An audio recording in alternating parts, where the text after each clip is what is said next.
Hai FLC Family, happy Sunday and welcome to church. Senang sekali bisa bertemu dengan FLC Family hari ini, terutama bagi Anda yang baru pertama kali beribadah di tempat ini. Selamat datang di GBI Forward Living Church. Bersama saya Kenneth, inilah FLC Sunday News untuk minggu ini.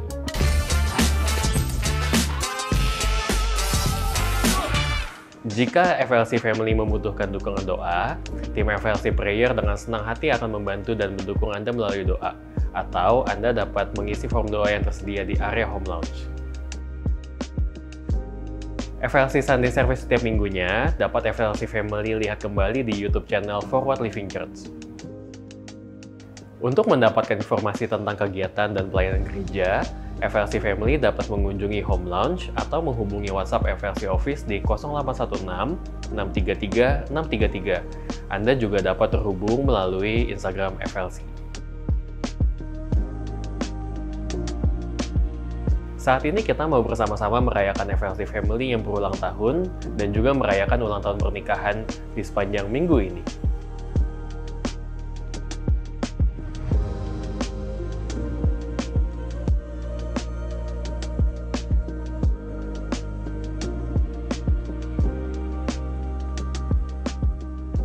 Mari siapkan hati kita untuk memuji dan menyembah nama Tuhan, serta menerima dan mencatat setiap kebenaran firman Tuhan yang disampaikan hari ini. Happy Sunday and God bless you. Okay. Ready? 1, 2, 3, 4.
Puji nama Tuhan, Shalom.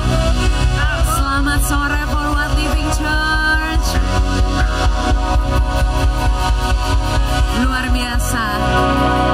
Selamat datang di Forward Living Church. Selamat datang di ibadah sesi yang ketiga dari FLC. Dan boleh saya lihat mungkin ada yang baru pertama kali beribadah di Forward Living Church. Boleh lambaikan tanganmu. Semua adalah jemaat. Wah, ada 2 di situ. Selamat datang. Terima kasih sudah bergabung di ibadah kami yang ketiga ini. Selalu bersyukur waktu ada yang baru pertama kali join di FLC punya ibadah. Kenapa? Karena kita percaya bahwa ada dampak dari setiap ibadah yang kita lakukan. Amin. Dan terlebih lagi kita mau untuk kehidupan kita yang beribadah ini bisa jadi dampak yang mau boleh bilang mau banget. Mau banget. Hari ini setiap kita akan diajak untuk beribadah dan bahkan kita akan terima sesuatu yang luar biasa lewat firman Tuhan. Saya mengajak setiap kita untuk bisa fokuskan mungkin 1,5 jam ke depan ini dengan baik. Pastikan setiap kita punya fokus yang terbaik untuk ibadah dan firman Tuhan yang akan kita terima. Karena setelah ini kita gak pernah tahu apa yang akan terjadi di kehidupan kita. Tapi Tuhan mempersiapkan kita mulai dari tempat ini. Dan saudara akan pulang membawa sesuatu yang luar biasa. Tapi saudara harus percaya dan imani itu dalam setiap kehidupanmu. So sama-sama mari bangkit berdiri.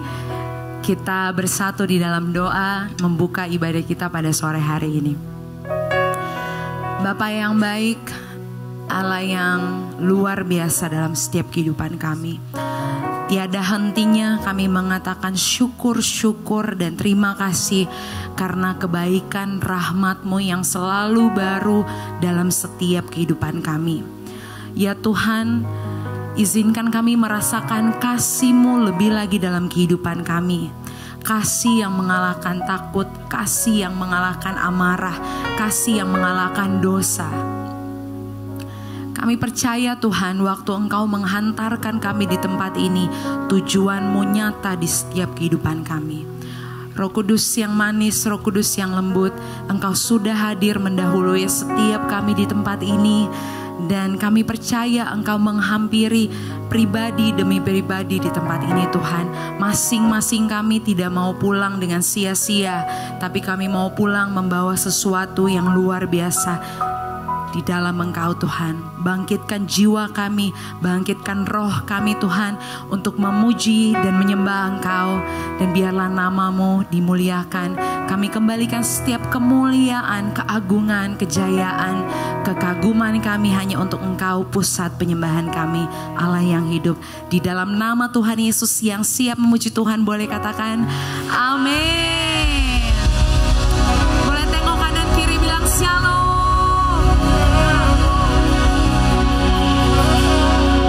Pujian ini buat Tuhan. Biarlah jiwa kita dibebaskan untuk memuji Tuhan.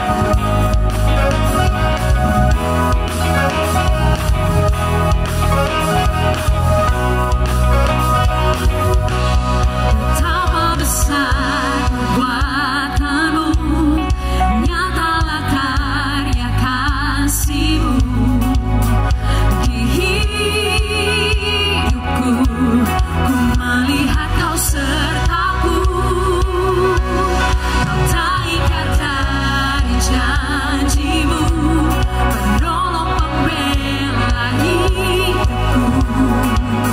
Selamanya Kau sertaku. Jiwaku memuliakan-Mu dan hatiku bersuka karena-Mu. Hidupku penuh dengan kasih-Mu. Jiwaku memuliakan-Mu dan hatiku bersuka karena-Mu.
Tuhan, saudara silakan duduk kembali dalam hadirat Tuhan. Siapa yang lebih dari pemenang boleh teriakan amin. Amin. Puji Tuhan, dengan imanmu engkau terima itu. Tundukkan kepalamu, ambil saat teduh sejenak dengan Tuhan. Fokuskan hati kita, sembah Dia lebih lagi. Thank you, Jesus.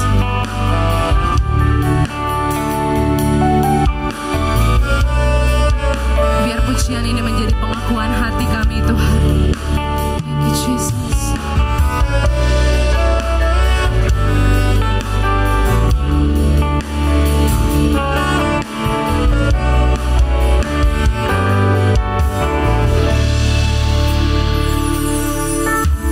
Jujur kadang ku tak sanggup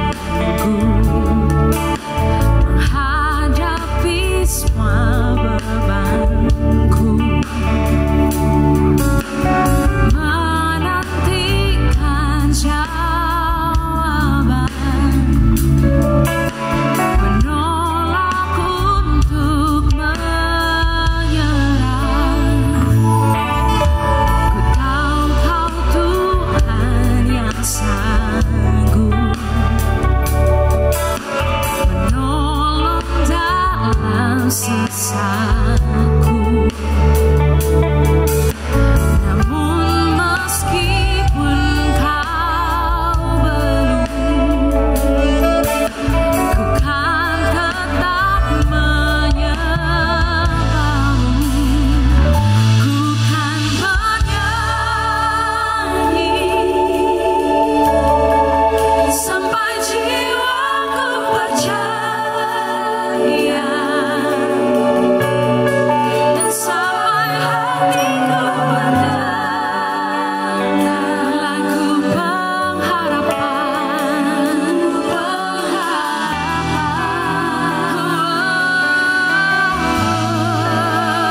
Ku kan berserah, ku tahu aku tak sendiri. Ku yakin Kau mengasihiku,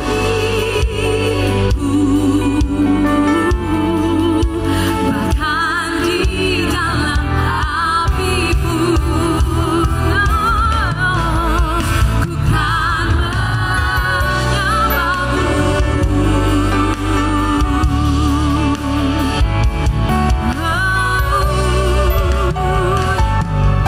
Mari akui pujian ini di hadapan Tuhan bersama. Jujur kadang aku lalai, bersandar pada kekuatan-Mu.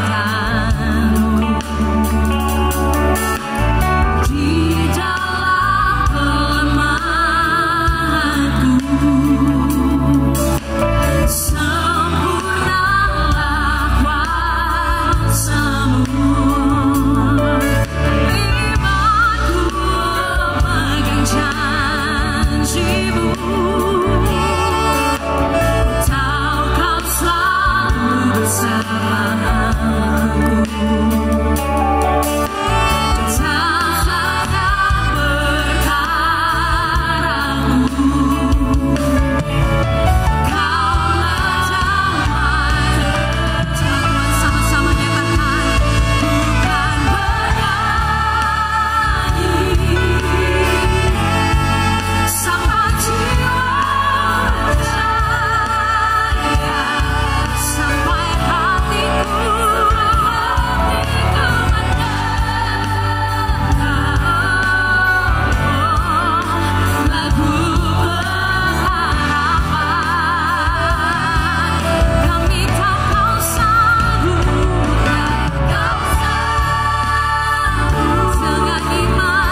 jiwa kami ya Tuhan.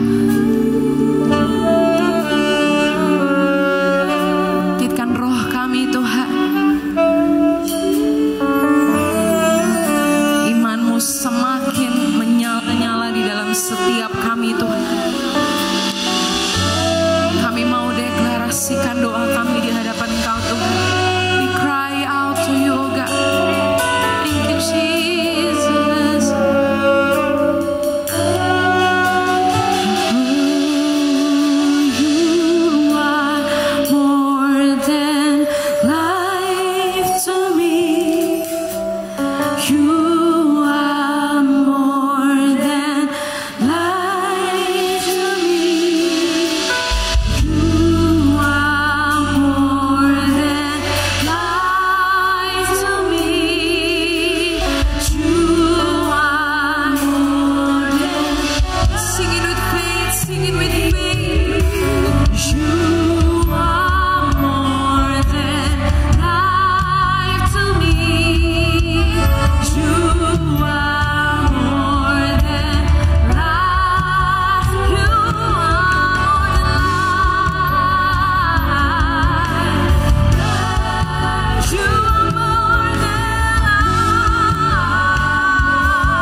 you Jesus. Terima kasih Tuhan untuk waktu yang Kau berikan kepada kami. Kami tahu kalau kami ada hari ini di tempat ini, itu tidak sepenuhnya karena kami menginginkannya. Bagi beberapa orang mungkin ada di tempat ini karena ada sesuatu di luar kami yang mendorong kami begitu kuat untuk ada di tempat ini.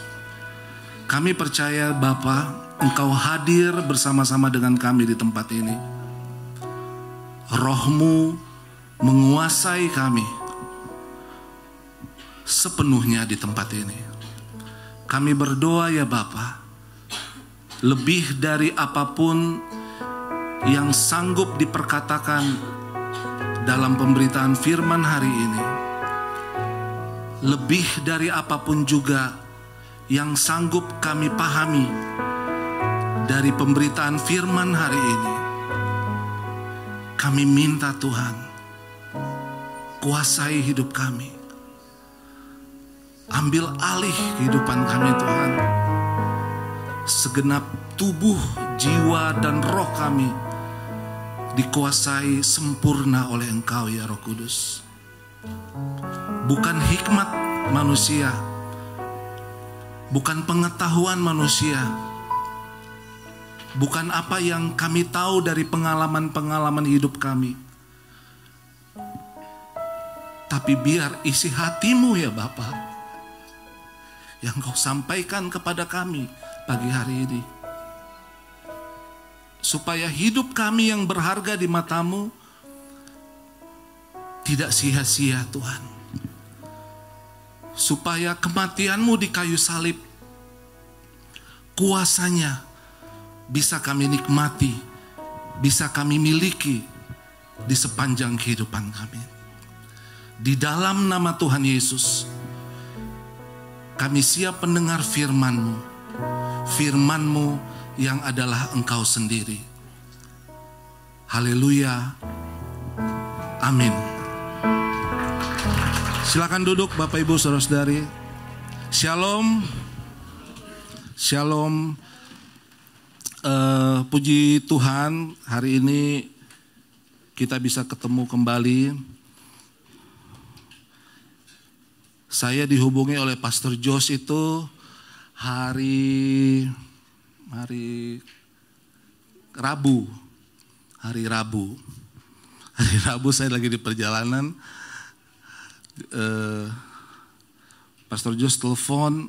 Sebelumnya siang gitu, pagi kita ada WA-an.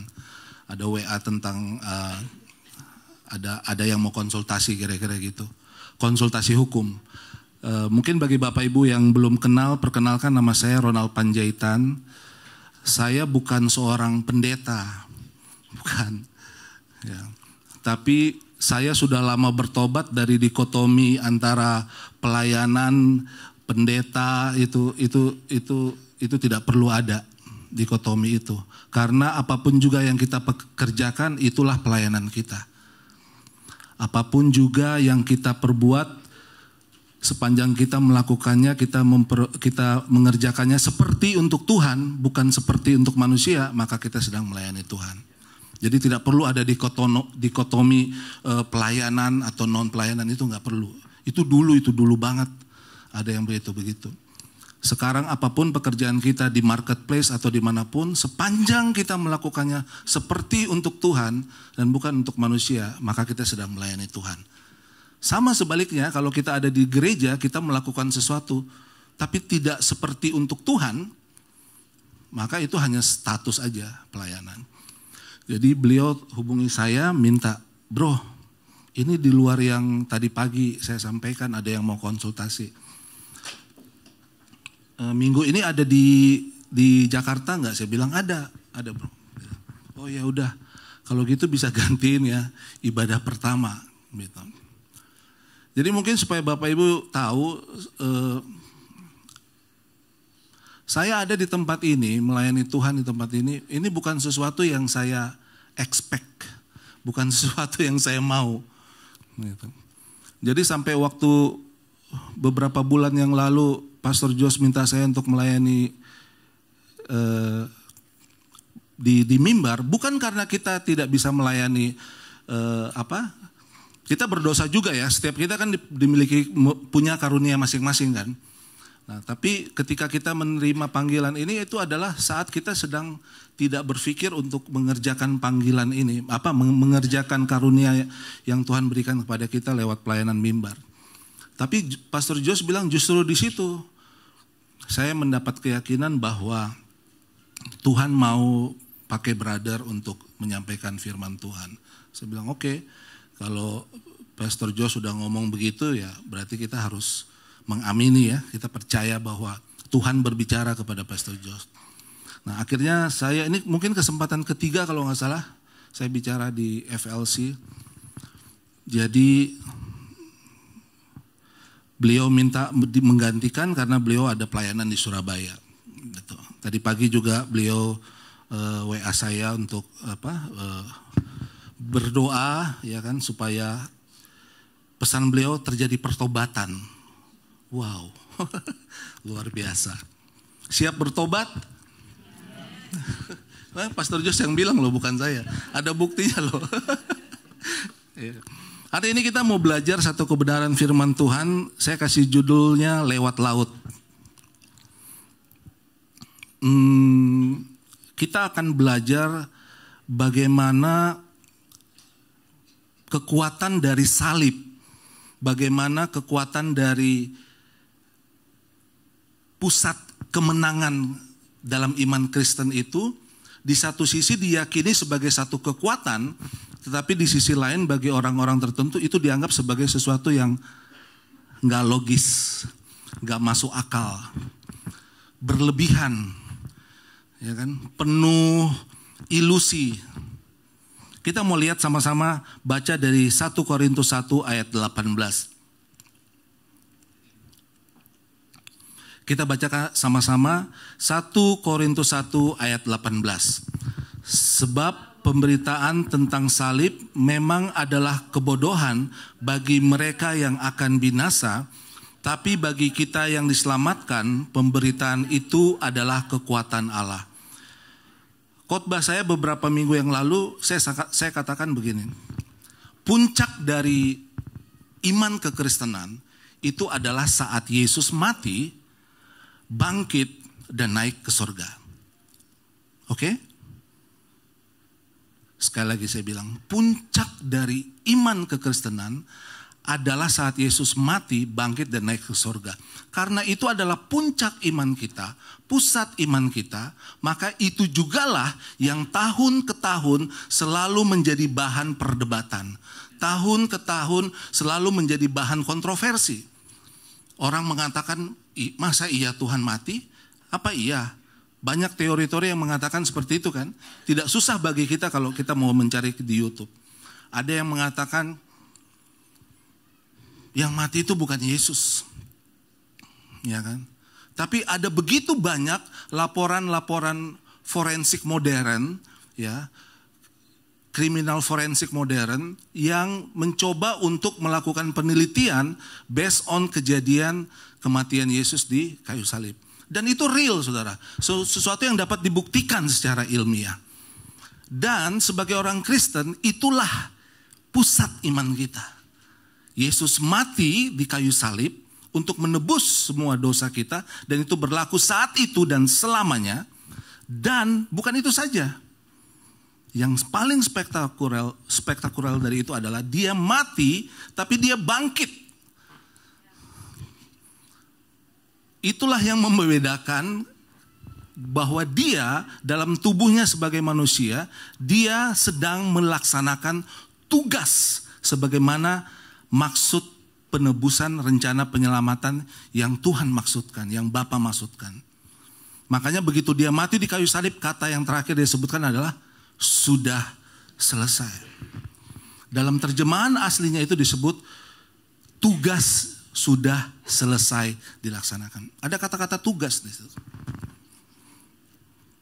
Bukan petugas partai, bukan.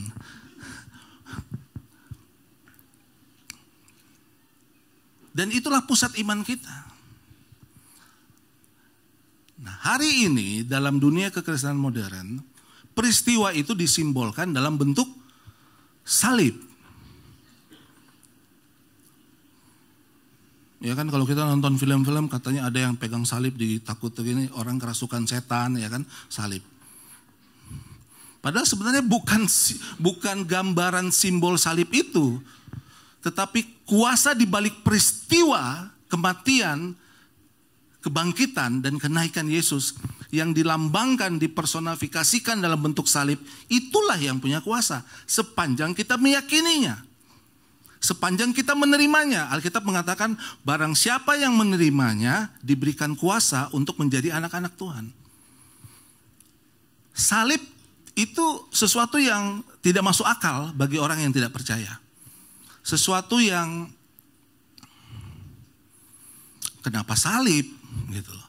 Bahkan mungkin bagi orang Kristen, kita yang percaya mungkin pernah nggak kita menyediakan waktu, kenapa Tuhan memilih salib sebagai rencana penyelamatan manusia? Kenapa enggak bentuk yang lain? Apa karena salib bentuknya keren gitu ya, tambah gitu loh. Tambah uang, tambah berkat, tambah teman gitu. Atau apa gitu. Di abad 6 sebelum Masehi itu banyak bentuk-bentuk hukuman. Ada yang dikulitin, itu di zaman dinasti-dinasti tertentu di Tionghoa. Ada yang dipotong kepalanya, dipenggal. Ada yang dibuang di dalam laut, ditenggelamkan di dalam laut. Ada yang diberikan racun. Jadi salib itu sebenarnya adalah bentuk pidana, hukuman pidana. Kalau kita saat ini di Indonesia, bentuk hukuman matinya itu tertinggi adalah dengan ditembak gitu kan gitu. Tapi pada masa itu salib itu oleh hukum Romawi yang menguasai bangsa Israel pada saat itu diadopsi sebagai hukum yang berlaku bagi kejahatan-kejahatan kelas berat, bagi kejahatan-kejahatan tertentu. Dan orang yang disalib itu adalah orang yang terkutuk, orang yang melakukan dosa yang sangat-sangat luar biasa. Itu sebabnya salib itu ditaruh di tempat yang umum. Supaya apa? Supaya bisa menjadi peringatan bagi otoritas hukum setempat, itu dianggap sebagai efek jera bagi yang lain. Dipertontonkan peristiwa itu. Nah, kita baca tadi di dalam jemaat di surat 1 Korintus itu dikatakan pemberitaan tentang salib memang adalah kebodohan. Bagi siapa? Bagi mereka yang akan binasa. Jadi kalau hari ini kita dengar pemberitaan tentang salib, pemberitaan tentang kuasa kematian dan kebangkitan Tuhan, dan kita merasa bahwa itu nggak masuk akal, atau lebih umum lagi kalau kita nggak tertarik dengan hal-hal yang menyangkut seputar hal-hal yang sifatnya rohani, Alkitab bilang, saudara, hati-hati, sepertinya kita akan binasa. Mungkin kita punya komunitas, punya teman tongkrongan apa yang kalau kita yang tidak tertarik dengan hal-hal seperti ini kan. Saya mau bilang itu mereka, Alkitab katakan mereka itu akan binasa. Kebinasaannya itu sedang berlangsung, belum terjadi. On process. Saat ini sedang berlangsung. Jadi kalau kita ada di ruangan ini, kita dengar apaan sih ini firman Tuhan, cepatan dah. Hati-hati, kita juga siapa tahu kita juga akan binasa. Ini kata Alkitab ya. Tetapi bagi kita yang mau diselamatkan, pemberitaan itu adalah kekuatan Allah. Salib itu adalah kekuatan Allah.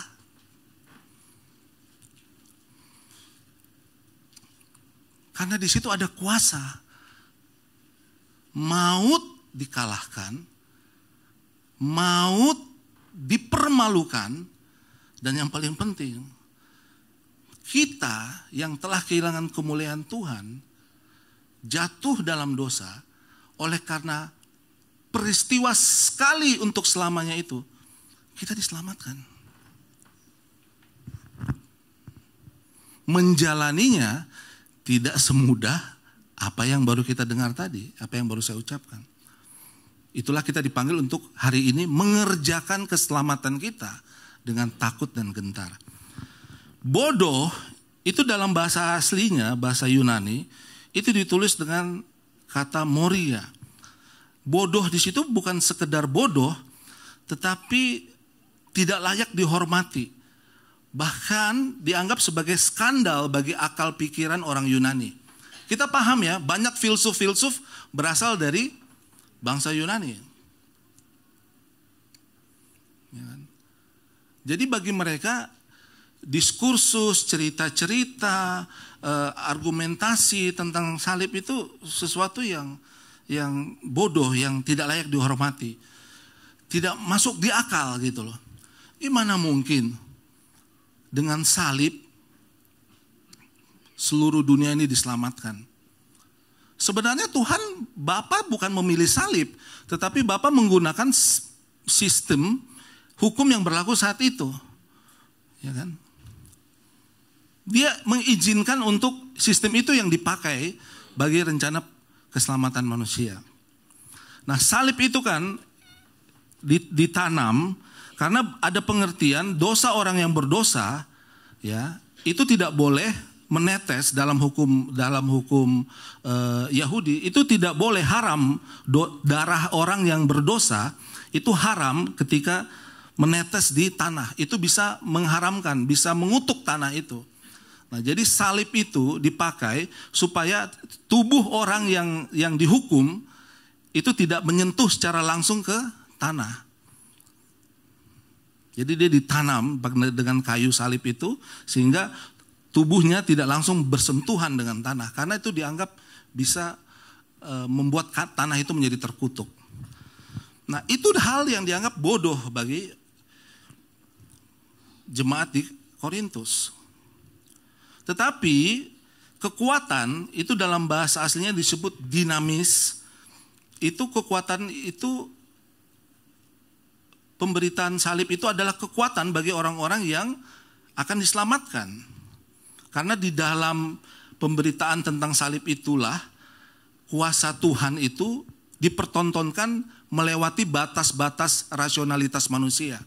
Jadi kalau bagi orang-orang yang mau binasa pemberitaan salib dianggap kebodohan, irasional, bagi yang mau diselamatkan pemberitaan salib itu sesuatu yang bahkan melebihi batas rasionalitasnya manusia.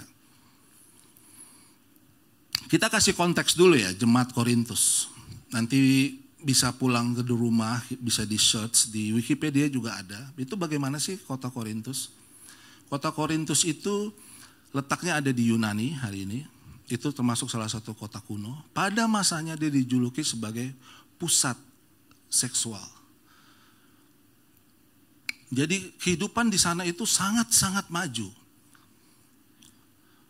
Orang banyak melakukan dosa-dosa amoral gitu. Termasuk salah satunya dia dijuluki sebagai kota seks, ya kan? Orang datang ke sana untuk melakukan aktivitas kesenangan seksual. Bahkan ada di Wikipedia saya baca itu ada julukan pada masa itu bahwa hampir setiap laki-laki yang pergi ke kota itu nggak mungkin bisa bertahan. Di sisi lain, kota Korintus itu penuh dengan orang-orang percaya yang punya karunia luar biasa. Jadi kita persingkat, Korintus itu adalah pertemuan antara kenikmatan duniawi dan kerohanian. Sama seperti salib. Salib itu adalah perjumpaan antara keadilan Tuhan, murka Tuhan atas dosa manusia, dan kasih. Disaliblah kita bertemu dengan murka Tuhan sekaligus kasih-Nya kepada kita. Jadi begitu ketika Paulus menulis 1 Korintus 1 ayat 18 ini, dia sedang mengingatkan adanya satu kondisi di mana jemaat Korintus itu sangat berlimpah dengan karunia. Ya. Mereka punya banyak hal yang diperlukan untuk melayani Tuhan, tetapi di satu sisi mereka berada, bahkan ada sebagian di mereka yang jatuh di dalam dosa-dosa moral. Melayani Tuhan iya, tapi hidup dalam keduniawian juga iya. Itu faktanya. Nah, ayat ini mengatakan bahwa kekuatan Allah itu menandakan adanya kemenangan yang bukan datang dari manusia. Itu yang tidak dipahami oleh jemaat Korintus yang menuju kepada kebinasaan. Bahwa kekuatan yang dimaksud ada dalam salib di mana Yesus mati dan dibangkitkan, itu bukan berasal dari kekuatan manusia. Tetapi itu sesuatu yang berada di luar jangkauan nalar, rasio dari manusia. Itu sesuatu yang betul tidak masuk akal secara logika, tetapi bagi Tuhan tidak ada yang tidak masuk akal. Apapun dia bisa pakai, apapun dia bisa gunakan medianya untuk rencananya. Karena tidak ada rencana Tuhan yang gagal. Yang bilang amin itu berarti bagian yang menuju kepada keselamatan. Iya, iya kan? Berarti mengamini kan? Gitu. Jadi puncak iman Kristen itu bagi orang-orang di Korintus itu dianggap sesuatu yang gak masuk akal. Ini saya perlu ulang-ulang terus supaya kita bisa melihat adanya sesuatu yang kontradiktif, yang sangat-sangat kontras dari apa yang ditulis oleh Rasul Paulus. Di satu sisi mereka mengkonsumsi hal-hal yang sifatnya keduniawian, di sisi lain mereka suka juga datang ibadah gereja seperti kita hari ini. Jadi hidupnya mendua hati. Ya kan? Kaki kiri di mana, kaki kanan di mana. Paulus datang untuk itu. Nanti kalau di surat 2 Korintus bahkan disebutkan di situ Paulus tinggal selama 3 bulan di situ, dia membuat tenda, dia menyewa-nyewakan tenda untuk menopang pelayanannya. Sekarang kita lihat Keluaran 14 ayat 15 dan 16. Keluaran 14 ayat 15 dan 16. Berfirmanlah Tuhan kepada Musa, mengapa engkau berseru-seru kepadaku? Katakanlah kepada bangsa Israel, supaya mereka berangkat. Dan engkau angkatlah tongkatmu, dan ulurkanlah tanganmu ke atas laut, dan belahlah airnya, sehingga orang Israel dapat masuk ke tengah-tengah laut di tempat kering. Kita pasti ingat ya peristiwa ini ya. Ketika Musa diperintah oleh Tuhan untuk membawa keluar bangsa Israel dari perbudakan. Bangsa Israel itu terbuang di Mesir, berada di bawah perbudakan Firaun, dan Musa dipakai Tuhan untuk memimpin bangsa Israel keluar dari Mesir menuju mana saudara? Kanaan, tanah perjanjian. Tidak mudah meminta bangsa Israel untuk mengatakan bahwa, hey, ada tempat yang jauh lebih baik daripada apa yang kita alami di tanah Mesir yang sudah Tuhan persiapkan. Itu tidak mudah. Kalau kita baca di Keluaran ini, begitu banyak proses, tahapan yang harus Musa lewati. Bukan saja untuk meyakinkan Firaun untuk mengizinkan mereka keluar, tetapi juga untuk meyakinkan bangsa Israel bahwa ini adalah maksudnya Tuhan. Terlebih mereka tahu siapa Musa. Musa adalah orang yang melakukan pembunuhan, yang melarikan diri dari bangsa dari kerajaan Firaun.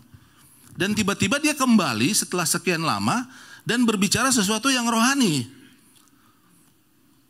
Ingatan orang pada Musa saat itu adalah, bukankah dia orang yang melakukan pembunuhan, yang melarikan diri, kemudian mengembalakan kambing dombanya Yitro. Tiba-tiba dia dipakai oleh Tuhan, Tuhan muncul, menyatakan dirinya lewat api yang menyala-nyala di padang belantara. Dan mengatakan bahwa Musa, kau harus pergi membawa bangsa Israel keluar. Tiba-tiba dia muncul, dia bertemu lagi dengan bangsanya sendiri. Dan itu tidak mudah bagi mereka. Mereka harus meninggalkan kehidupan di Mesir, meninggalkan kenyamanan di Mesir, ya kan, budaya yang sudah, lifestyle yang sudah mereka jalani selama ini di Mesir, kesenangan-kesenangan, pergaulan, mungkin properti, mungkin investasi mereka sudah banyak di Mesir. Musa bilang, tidak, kita keluar dari sini. Menuju tanah perjanjian. Menuju kepada kehidupan yang lebih baik. Lebih baiknya gimana? Kata mereka. Kalau di Mesir jelas kehidupan kami saat ini bisa tergambarkan.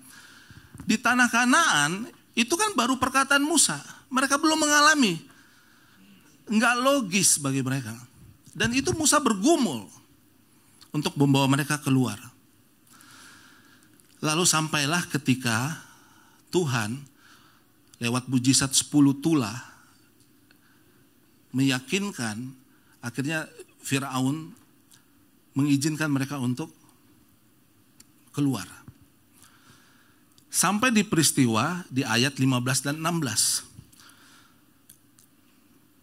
Mereka sampai di titik di mana mereka berhadapan dengan Laut Tiberau.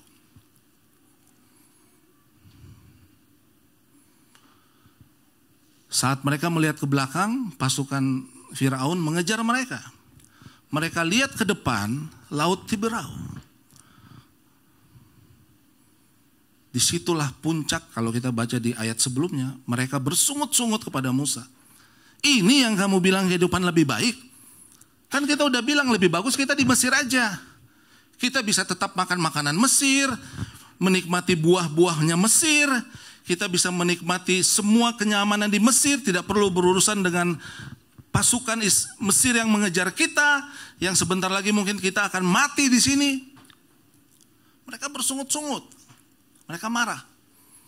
Lalu Musa, berfirmanlah Tuhan kepada Musa, dia bilang, mengapa engkau berseru kepadaku? Katakanlah kepada orang Israel supaya mereka berangkat. Berangkat itu diterjemahkan dengan kata yasa, mencabut pasak. Berangkat itu bukan sekedar, saya pergi kerja dulu ya, nanti jam 5 saya kembali. Berangkat dimaksud di sini adalah mengangkat, mencabut kemah, mencabut tenda mereka, memindahkan lokasi tempat tinggal mereka dari satu titik yang lama ke titik yang baru. Itu betul-betul sesuatu yang radikal. Bukan pamit pergi ke sekolah, bukan pamit pergi bekerja, bukan pamit pergi ke kegiatan lain lalu kembali, tidak. Berangkat itu adalah yasa, mencabut pasak. Artinya bergerak dari tempat sebelumnya, dari tempat yang nyaman menuju kepada sesuatu yang belum pasti. Lalu Tuhan bicara juga kepada Musa, engkau angkatlah tongkatmu, ulurkanlah tongkatmu ke atas laut dan belahlah airnya. Belah itu artinya membelah dengan kuasa. Itu artinya tindakan di luar, tindakan supranatural, transenden yang dilakukan oleh Tuhan, di luar hukum alam. Banyak penelitian menyebutkan bahwa peristiwa Laut Tiberau terbelah itu adalah tiba-tiba terjadi tsunami. Beberapa ahli menyebutkan begitu. Sehingga laut terbelah. Tetapi Alkitab menyampaikan kepada kita bahwa laut benar-benar terbelah dan mereka berjalan di tempat yang kering. Sehingga orang Israel dapat masuk di tengah-tengah laut di tempat kering. Ini memerlukan iman, saudara. Sebagai orang yang mempercayai bahwa salib itu adalah pusat kekuatan kita, disitulah iman kita dipertaruhkan.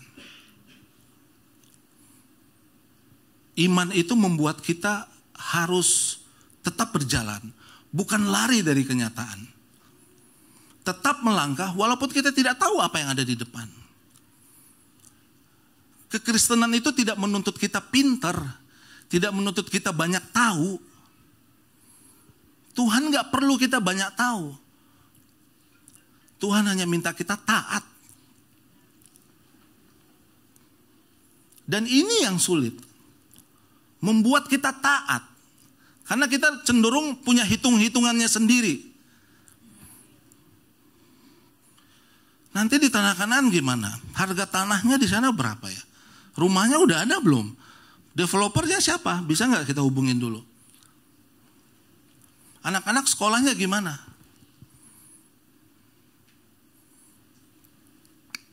Kita susah sekali taat. Kenapa? Karena kita pakai hikmatnya kita.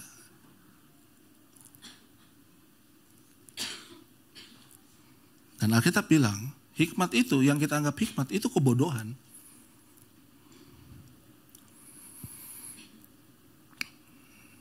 Kita pengen tahu dulu baru kita jalan. Saya dapat apa dulu?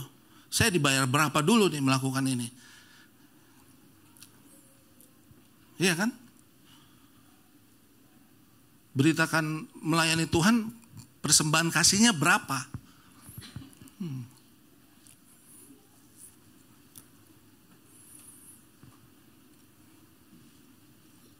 Saya berdiri di sini nggak ada persembahan kasih, saudara.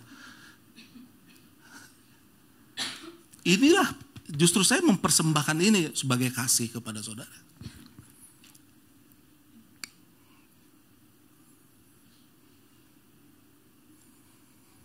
Tuhan hanya minta kita taat.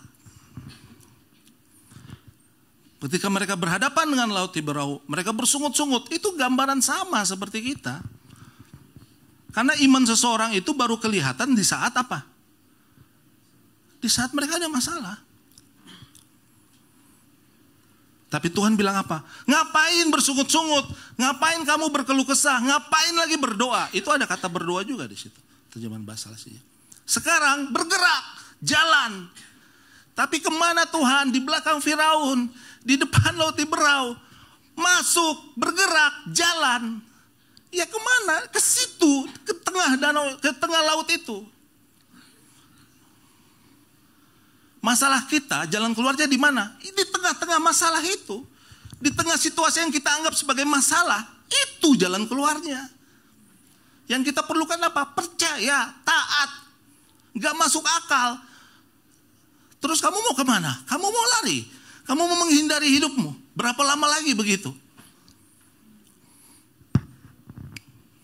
Justru di tengah situasi yang kita sebut masalah, disitulah jalan keluarnya. Dan Tuhan bilang, maju, jalan. Angkat tongkatmu. Otoritas yang Tuhan kasih sama kamu. Kamu tahu kebenaran firman Tuhan, perkatakan, berdoa. Pakai talenta yang Tuhan kasih sama kamu. Selesaikan masalahnya. Jangan lari dari masalah. Di tengah-tengah laut, di tengah-tengah situasi yang kita sebut sebagai masalah, di situ jugalah Tuhan buka jalan bagi kita.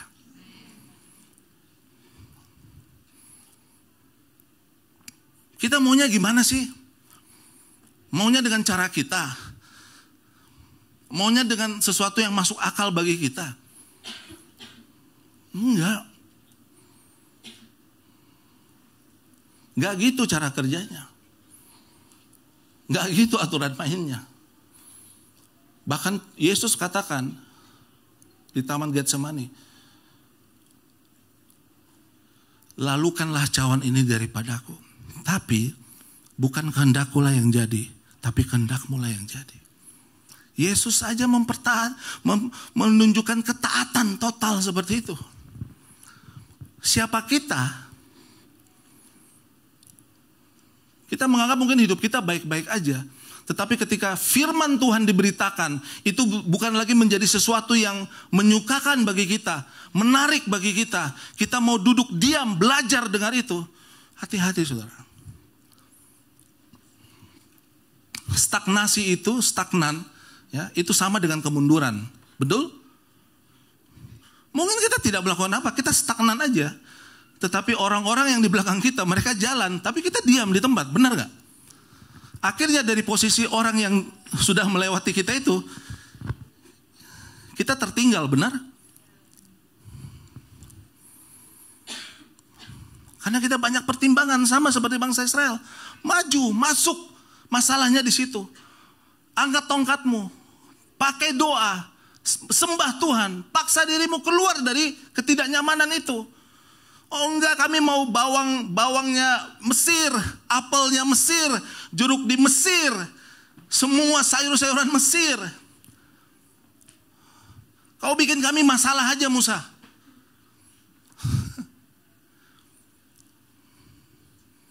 Akhirnya perjalanan yang harusnya berapa hari? 40 hari.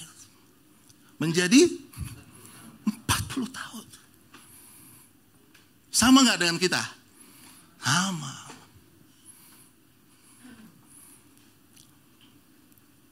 Bertele-tele, berteori ini dan itu. Di ujungnya nyerah juga kok. Tuhan.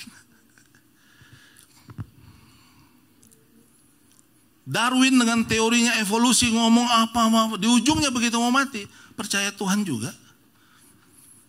Dan banyak lagi kalau kita mau memberikan waktu kita untuk pelajari. Orang-orang yang tadinya menghabiskan waktunya dengan hidup bertele-tele. Artinya kalau kita bisa selesaikan 40 hari, kita bisa pakai hidup kita yang lain kan untuk hal yang lebih efektif.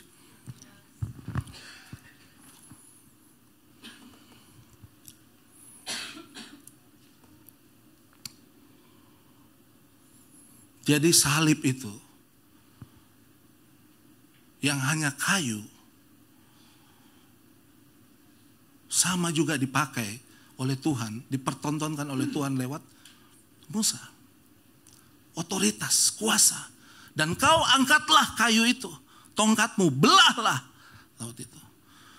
Masalah itu bisa kita atasi, bisa kita belah dengan apa? Dengan kuasa Tuhan. Dengan otoritas yang Tuhan kasih sama kita. Lewat doa, lewat penyembahan kita, lewat persekutuan kita, masalah itu bisa kita selesaikan. Kalau kita mau. Tapi seringkali, seperti yang saya bilang, kita bersungut-sungut 40 tahun sama seperti bangsa Israel. Di sini kita belajar untuk mau taat, mau melangkah, walaupun kita belum tahu situasinya bagaimana. Ataupun kita tetap melangkah, walaupun kita tahu situasinya belum berubah. Jadi iman Kristen, hidup berkemenangan seperti tema bulan ini, bukanlah hidup berkemenangan ketika kita tahu, oh kita sukses, oh kita tahu investasi kita berhasil, oh kita tahu rekening kita bertambah. No. Hidup berkemenangan adalah kesanggupan kita untuk tetap bertahan dalam proses yang saat ini Tuhan izinkan. Walaupun kita tahu situasinya belum berubah. Walaupun kita lihat situasinya masih sama seperti kemarin. Tapi kita tetap setia, kita tetap taat, kita tetap percaya bahwa Tuhan sedang mengerjakan sesuatu dalam hidup kita. Berhenti menunggu lautnya reda dulu, gelombangnya reda dulu, baru kita jalan. Berhenti lihat situasinya oke dulu bagi kita, baru kita bergerak. Yang kita perlu lakukan adalah angkat tongkat kita, kerjakan bagian kita. Kalau itu berdoa, berdoa. Kalau Tuhan suruh kita berlutut, berlutut. Kalau Tuhan suruh kita tiarap, tiarap. Untuk hal-hal tertentu dalam hidup saya, ketika betul-betul saya mohon, saya udah berdoa tuh kita nggak bisa lagi berdiri, saudara, duduk. Kadang saya berlutut, bahkan bukan hanya berlutut, kadang saya tiarap. Benar. Itu yang disebut dengan berserah total. Kita kan gampang banget ya, aduh, aku udah berdoa kayak gimana? Lu berdoa juga paling begini doang, hah? Belum berdoa sebagaimana yang dimaksud oleh Tuhan kan? Sudah berdoa sebagaimana Daud berdoa belum?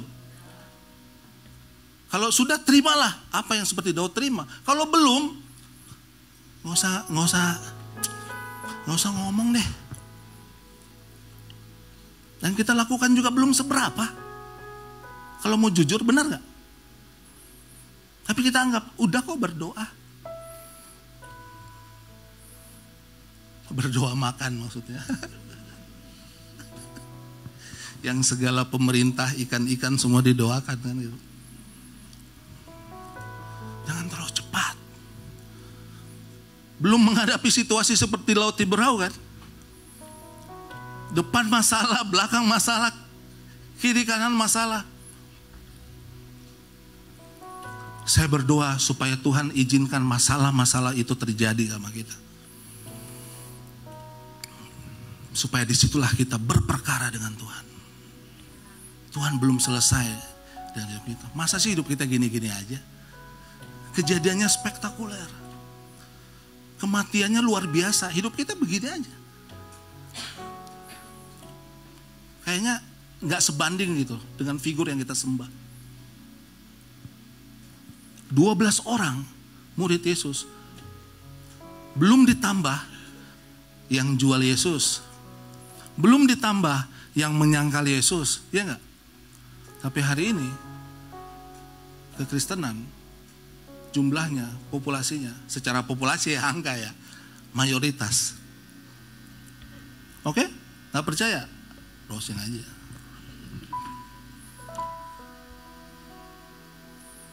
Berapa miliar jumlah Kristen hari ini? Kita kelamaan di Indonesia sih, lihatnya minoritas terus ya kan. Sekali-sekali lihat dong angka di luar gitu. Itu dari 12 murid loh. Coba bayangkan, duh Tuhan mati bubar deh kita ya, bubar kita cari lain kayak apa kayak gitu kayak sembah apa kayak Dewi apa, Kuang Im apalah gitulah nggak tahu ya. Nggak ada kita di sini bro, nggak ada sis, nggak ada. Kita ada di sini berarti ada yang dulu pernah doakan kita, ada yang pernah menyampaikan firman Tuhan kepada kita, benar? Ada yang dulu mungkin pernah menolong kita, macam-macam. Jangan tunggu situasi reda, angkat tongkatmu, pergunakan otoritas Tuhan, dan ini yang penting, jalan. Melangkah, move on. Jangan viral dulu baru jalan gitu loh. Iya nggak? Belum nih followersnya belum banyak nih. Yes. Rapuh di dalam, hebat di luar, ya kan? Mentalnya begitu. Mari kita berdoa.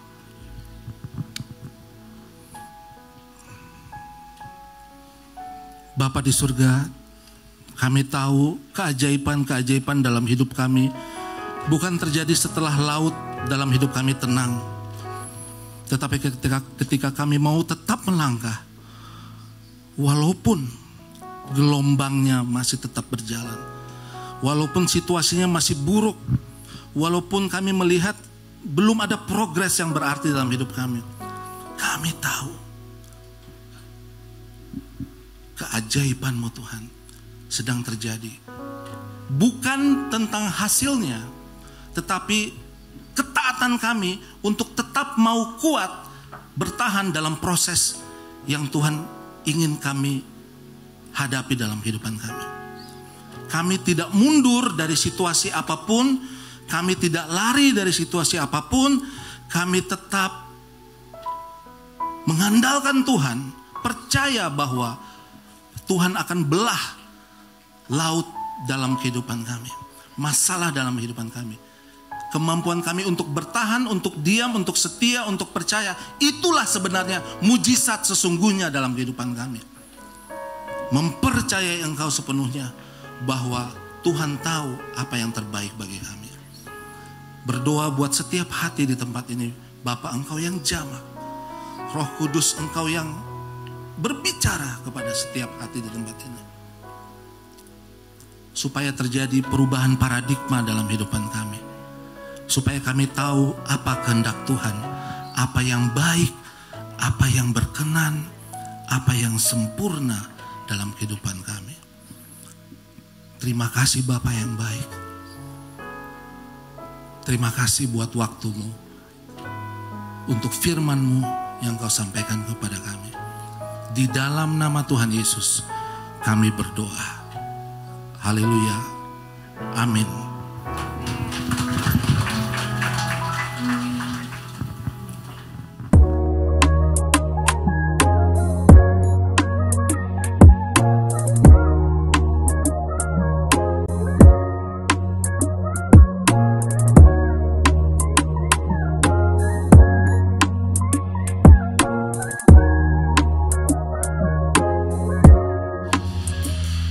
Puji Tuhan. So kita akan selesai, tapi untuk para youngsters, untuk para parents yang memiliki youth, please note bahwa ada perubahan untuk the flock weekly gathering. Selama ini mereka selalu bertemu di saat kita beribadah umum, ada 3 sesi. Tapi mulai minggu depan kita akan melakukan perubahan dan kita akan mengadakan vlog, yaitu di jam 1 siang. 1 sesi yang akan digabung dari 3 sesi sebelumnya. Tapi kita mengucap syukur karena mereka bisa menggunakan ruangan tersendiri. Amin.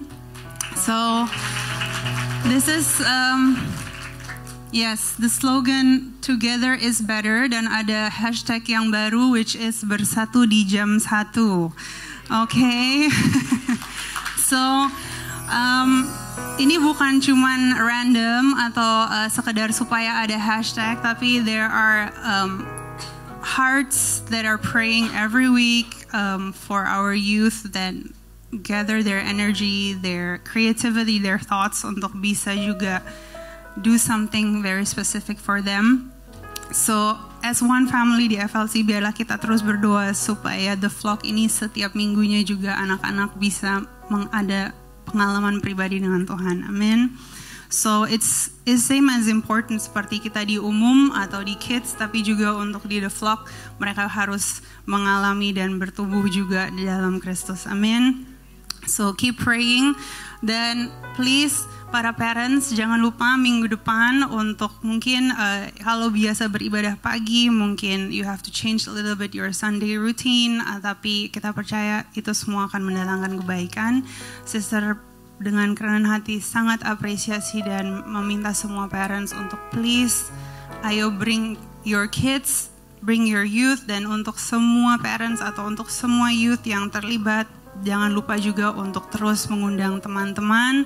Siapapun, this is an invitation untuk banyak jiwa lagi bisa bertobat. Seperti tadi Ronald bilang, itu adalah pesan dari Gembala. Jangan sampai setiap hari Minggu hanya sekedar kegiatan rutin dan tidak ada pertobatan. Tapi kita percaya bahwa kita di sini untuk bisa sama-sama melayani, sama-sama bertumbuh, dan sama-sama kita percaya pertobatan demi pertobatan terus terjadi. Amin. Not easy to preach, I know, but I am so thankful for your obedience and your willingness.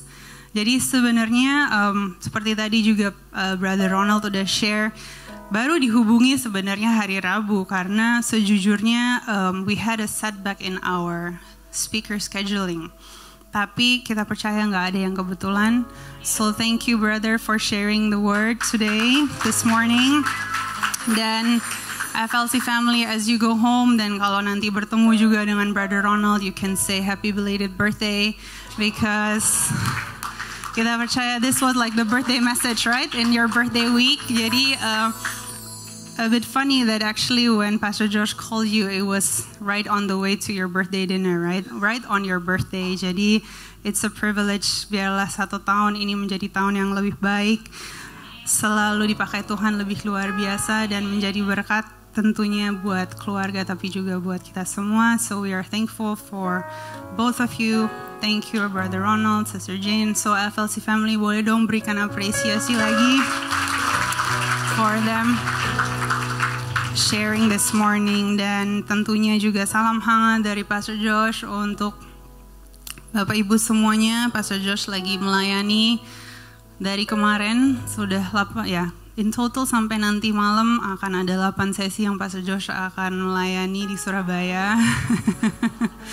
Yeah, I can see from your faces bahwa you're all like, okay, I have to pray for my pastor. So he sends your thank yous untuk terima kasih untuk sama-sama berdoa buat pelayanan Pastor Josh. Baru saja selesai session yang kedua, on to the third one. So today 6 kali akan berkhotbah di GSJA Surabaya, tapi he is with us here and he sends your love and he sends all his blessing buat semuanya juga, khususnya mungkin yang minggu ini berulang tahun bukan hanya Brother Ronald tapi ada beberapa FLC family kita. So salam hangat, dan tentunya Pastor Josh can't wait to see you next week. Dan Satu informasi tambahan lagi mungkin untuk our passion community, because we have a change of passion leaders this week. So Brother Tony and Sister, we are so thankful that you are willing, and saying yes again untuk bisa menjadi small group leader. So FLC family, please give your appreciation juga. Bukan sesuatu yang mudah, tapi kita percaya di saat kita setia dan mau melangkah, Tuhan pasti berserta dengan kita. Amin. So FLC family, tetaplah setia, tetaplah bekerja sungguh-sungguh, perjuangkan semuanya kepada Tuhan, dan kita percaya apapun yang kita lakukan tidak pernah akan sia-sia. Kadang kita tidak melihat ada perubahan, tapi Tuhan selalu bekerja. Karena di saat kita merasa bahwa wow, there is no way out, with God there is always one way out. And be thankful for that. Be thankful each day for that one way out, even when we don't see a way out. Amen. So mari kita berdiri dan kita akhiri ibadah kita pada pagi hari ini. Dan berikan tepuk tangan yang penuh semangat untuk semua yang melayani pada pagi hari ini. Ya, this is a nice appreciation. Jadi kalau sister bilang, ayo berikan tepuk tangan, boleh seperti yang tadi, penuh dengan semangat. Mari kita satukan hati, kita berdoa. Terima kasih Tuhan, terima kasih untuk hari yang begitu indah. Terima kasih kita bisa sama-sama beribadah Tuhan di tempatmu, gerejamu, rumahmu. Biarlah FLC selalu dalam perkenanan Tuhan. Biarlah apapun yang kita lakukan di sini bukan sebatas rutinitas, tapi kita percaya that we are doing this because we believe that there is a greater calling. We believe that our church is called to save souls every week. Not only on Sundays, but every day. Biarlah jemaat FLC terus dipakai Tuhan untuk bisa menjadi jawaban, bisa menjadi harapan, bisa menjadi motivasi, bisa menjadi sahabat, bisa menjadi penolong, pendoa, penyemangat, dan bisa membantu dan bisa menjadi berkat dan berdampak bersinar dimanapun mereka berada. Terima kasih Tuhan. Jemaat FLC, angkatlah kedua tanganmu. Pulanglah dengan sukacita dan penuh ucapan syukur. Berkat kasih dan nama Yesus menyertai kita hari ini dan seterusnya. Aku lepaskan berkat di dalam nama Bapa, Putra, dan Roh Kudus, di dalam nama Tuhan Yesus. Haleluya, amin. Selamat hari Minggu, Tuhan Yesus memberkati.